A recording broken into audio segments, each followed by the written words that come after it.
Hey guys, Simon here. We're doing an architecture tour of Portal 2.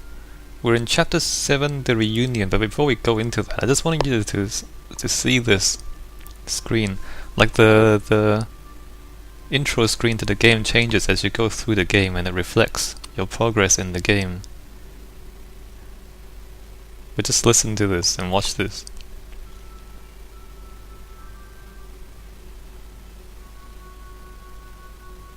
Like, what is that? What is that sound? It's kind of faint. Hope you can hear it in the video. I think it's like one of these turrets lamenting the destruction going on here. Yeah, I love it. I think it's really good. Just the subtle things. Like Valve, like they really make great games. Like Portal 2 is not a long game, but just the amount of work put into it and the quality and the details and all the little extra bits. Yeah, I really appreciate the attention to detail. And just that scene is quite awesome, I think. So what have we been doing? So GLaDOS is now a potato. Wheatley is in control of Aperture Science, unfortunately. And I think since GLaDOS became a potato, the puzzles have become, they're holding your hand a lot less now, and I've been thinking about that and wondering whether the difficulty is appropriate. But if you consider where we are in the game and how long this game is compared to Portal 1, I mean, at this point it's like we've finished Portal. I'm not making sense. Imagine if you're playing this game from scratch and you haven't played Portal 1. Then the first half of the game, before GLaDOS becomes a potato, that's like playing through Portal 1, I think, in terms of learning, in terms of, getting used to the puzzle solving and the mechanics. Just up ahead. The quicker you get through, the quicker you'll get your $60. Carolyn, are the compensation vouchers ready? Yes, sir, Mr. Johnson. Why did I just... Who is that? What the hell is going on here? And more storytelling, so you're starting to get some hints as to who GLaDOS actually is, or what she is, or at least she seems to have some sort of relationship with Case Johnson there. What was I saying? Nothing important, probably. Anyway, so I guess the puzzles here are harder because because you've kind of figured out how this game functions already, or you should have by this point in the game. It's, we've gone through quite a few hours of it already. Okay, the ramp goes up. Is that a... Nope. Okay, we've got this.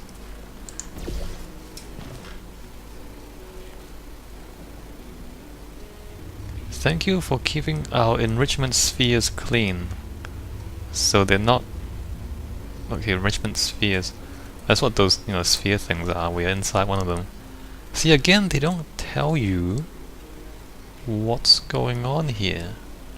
There's a button. There's an orange pipe. It's not the same as the blue pipe before. And I guess Cave Johnson did say the more quickly you go through this, the more quickly you can get your $60. That's an interesting use of words there, or use of... Yeah, I mean, if you've played the game before, then you might want to think about his choice of words. Yeah, look, no clues. No clues. Absolutely no indication as to what the orange stuff does. And I guess by this time people are so used to just doing stuff in this game that they'll...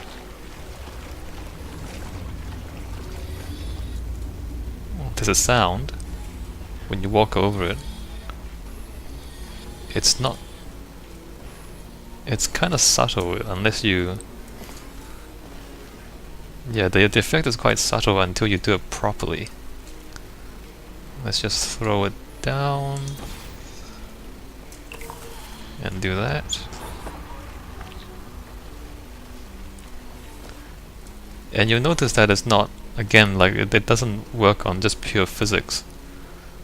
Like, you know, that the blobs only went up to here, but then it paints all that, so the game actually has some scripting in it to indicate, you know, depending on where you put your portals, it will drop the gel in the appropriate place anyway.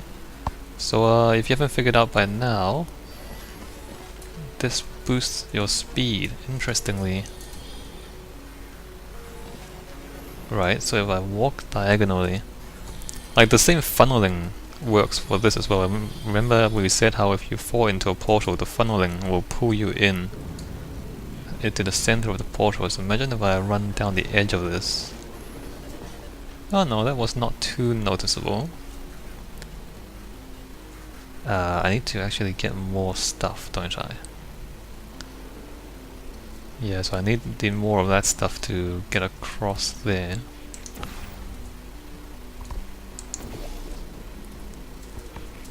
See, now we're getting like these really large levels, and you know, spotting places in the distance where you can put portals becomes more and more important now. Oh, whoops, that's not right.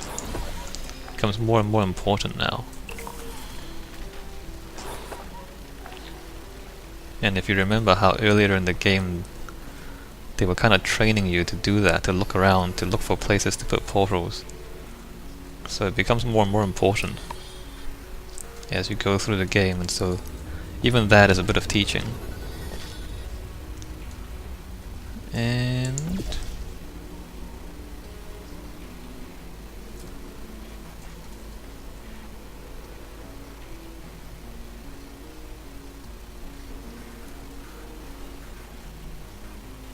oh crap, did I just mess up?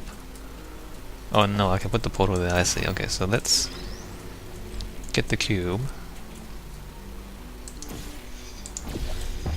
and go back.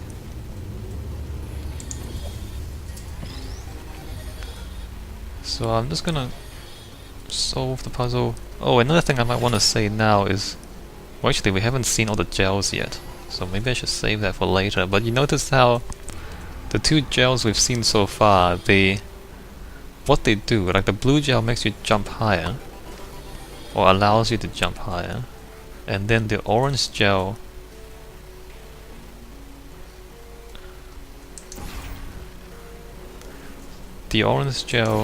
allows you to run faster. So you notice how they're both additional. You know, they make you, or they allow you to do things that you otherwise could not. So again, well, not again, I guess it's the first time I'm talking about this, but in terms of game features, like, the game features empower the player to do more stuff instead of punishing the player to do less. And you might not think that's a huge deal, but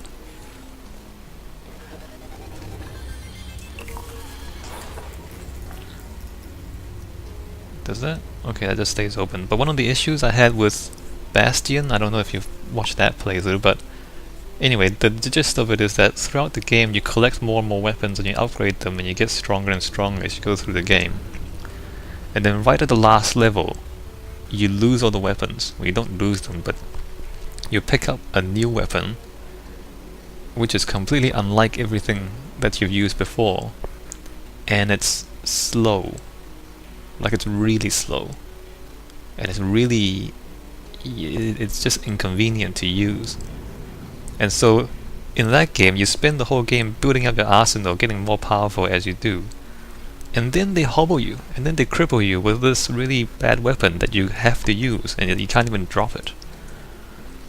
And I think that's bad game design, or I would consider that an instance of not good game design, because like you get stronger and stronger, and then you get you get shackled with this really useless kind of weapon. Whereas contrasted with here, as you go through the game, you find these new toys that make you stronger. And in fact, in Bastion, right up until that point, it's quite good. You know, you get stronger and stronger, and you can do more things, and you get better at killing the enemies and all that. and that part is good. And then, I don't know why they did that. Whereas here, as you go through the game, you get more and more of these things, and they're all additional. Like these, they make you run faster, they make you jump higher. So I mean, you can imagine the opposite. Like imagine if the game mechanics were punitive, and the problem solving was to deal with punitive features. Like if you jump into something and you get covered in a gel that makes you run slower, or makes you unable to jump at all, and the puzzle was to work around that. That's also a viable puzzle, but would that be fun? I would argue that no, it wouldn't be fun because it's punitive. It's making you struggle more. Like it's making you less capable. It's making you slower or heavier or whatever. Like that wouldn't be as fun if you do it that way. I don't know. Maybe I don't know how you guys feel about that, but it seems like psychologically, in terms of game design, you wanna, as you play through the game, you wanna add features that make the player stronger or more powerful or more capable, and design the game around that instead of the other way around. I mean, what does that say? Remember, do not leave your belongings here. Do not loiter for more than 20 minutes. Oh, I guess I should stop talking. Do not touch the glass. Do wear a shirt and shoes at all times. What about pants? What if I don't wear pants? Do move quickly through your test track.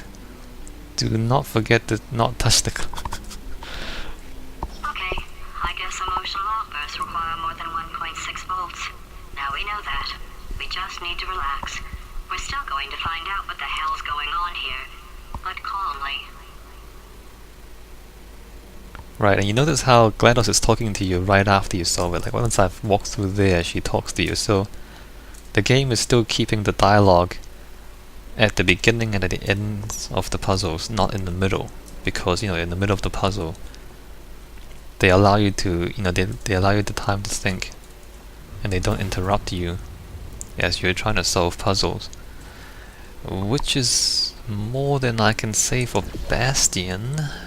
But you can watch my playthrough of that if you wanna hear the full extent of my unhappiness with the narrator in that game. It's a good idea, it's just that you're in the middle of something and they just keep talking at you. Alright, so this is a little bit of a secret, not too big of a secret. Those people in the portrait, they look so familiar. They look familiar. So Cave Johnson, he's in his 40s, I guess. And there's a woman as well. She looks... How old does she look? She looks fairly good for 30s, late 30s maybe, possibly. $60, yeah! Look at this guy's afro and sideburns and facial hair. How awesome. Not really, but... this guy's got 3 phones. And a television. Is that... See, I don't even know. With Valve, you never know if they're making a subtle reference or not. Which way was the next... Oh, this way's the next puzzle. Again, no real clues. Okay, let's see.